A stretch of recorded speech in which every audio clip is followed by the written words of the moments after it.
Hello everyone happy Deepavali to all. यो चाहिँ लक्ष्मी पूजाको दिनको मिनी भ्लग। यो चाहिँ हामी मिलेर रङ्गोली बनाउँदैछौँ। देवान्सी, म, बाबु, उसको पापाले नि अलिअलि हेल्प गरिराखेको छ। यो चाहिँ हामीले चार्ट जस्तो पाउँदो रहेछ त्यो युज गरेर बनायो। दुईवटा चाहिँ, एउटामा चाहिँ हामी मेहनत गरेर यहाँ बनाउँदैछौँ।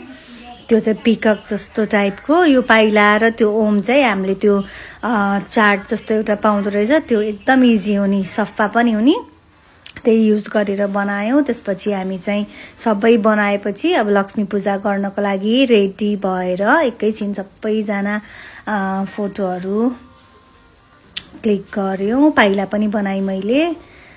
यस्तो पाइला चाहिँ मलाई पहिल्यैदेखि एकदमै मनपर्ने पाइलाहरू बनाएँ।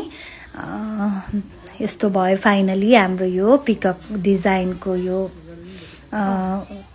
रङ्गोली चाहिँ म, देवान्सी, बाबु भएर बनायौँ। त्यसपछि बाबु चाहिँ एकैछिन यताउता रमाइलो हेर्दैछ। बच्चा बच्चीलाई नै एकदमै रमाइलो हुने चाडबाड चाहिँ सबै। त्यसपछि हामी एकैछिन बाहिर निक्ल्यौँ। अरू घरहरू पनि कस्तो राम्रोसँग डेकोरेसनहरू गरेको हेऱ्यौँ। अनि त्यसपछि फेरि हामीले एकैछिन फोटोहरू खिच्यौँ। पूजा गर्ने अलि रेडी हुँदै थियो माथि। मैले चाहिँ यहाँ सबै रङ्गोलीहरू प्रिपेयर गरेर माथि पूजा गर्नलाई पनि रेडी गरेर एकैछिन फोटो खिच्नलाई तल आएको। त्यसपछि फोटोहरू एकैछिन खिच्यौँ हामीले सबैजनाको। बाबु, मेरो, देवान्सीको। देवान्सी चाहिँ फेरि एकैछिन उसको घर गएको थियो, त्यही भएर एकैछिन यहाँ भिडियोमा ऊ छैन। ऊ चाहिँ उसको घरमा पनि लक्ष्मी पूजा गर्नको लागि गएको थियो। 5:30 बजेतिर गएको थियो। ऊ आयो 7 बजे, 6:30तिर आयो। त्यसपछि म यहाँ दियोहरू बालिरहेको छु। दियोहरू सबै ठाउँमा राख्दै। साडी लाउने त्यति बानी छैन, त्यही भएर कस्तो अनकम्फर्टेबल हुने साडी लाएर काम गर्न चाहिँ। तर फेस्टिभल्सहरूमा चाहिँ साडी कुर्ता लाउन एकदमै रमाइलो लाग्छ मलाई। स्पेसली साडीभन्दा नि कुर्ता चाहिँ एकदमै इन्ट्रेस्ट लाग्छ, राम्रो राम्रो डिजाइनको लाउन। अनि यहाँ म चाहिँ दियोमा बत्तीहरू बाल्न रेडी गर्दैछु। बत्तीहरू बाले, दियो पाला बालेको एकदमै राम्रो लाग्छ मलाई चाहिँ, त्यही भएर पालाहरू बाले।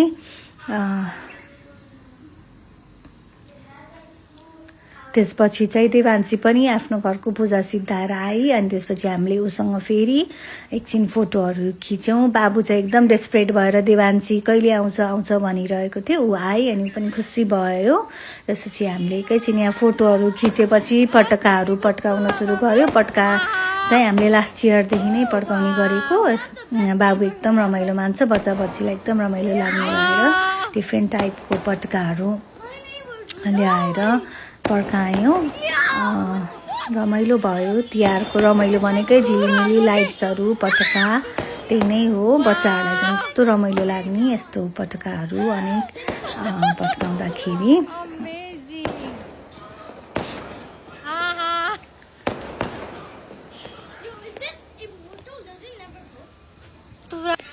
त्यसपछि फेरि हामीले एकछिन फोटोहरू खिच्यौँ।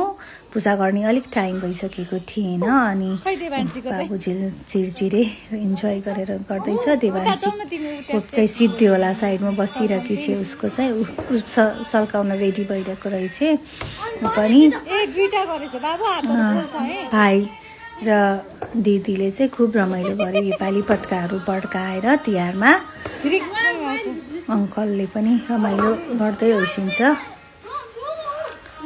पड्काएर। झिलिमिली चाहिँ योपालि यो इयर झन् धेरै राखे जस्तो लागिरहेछ मलाई काठमाडौँमा। त्यसपछि यहाँ गमला पड्काउन लागेको, एउटा चाहिँ ओसेको परेछ, हुँदै भएन। त्यसपछि फेरि अर्को गऱ्यो। गार्डनमा पनि एकदम राम्रो भएको थियो। पड्काहरू चाहिँ राम्रो थियो त्यो जहाँबाट हामीले ल्याउँछौँ त्यहाँ।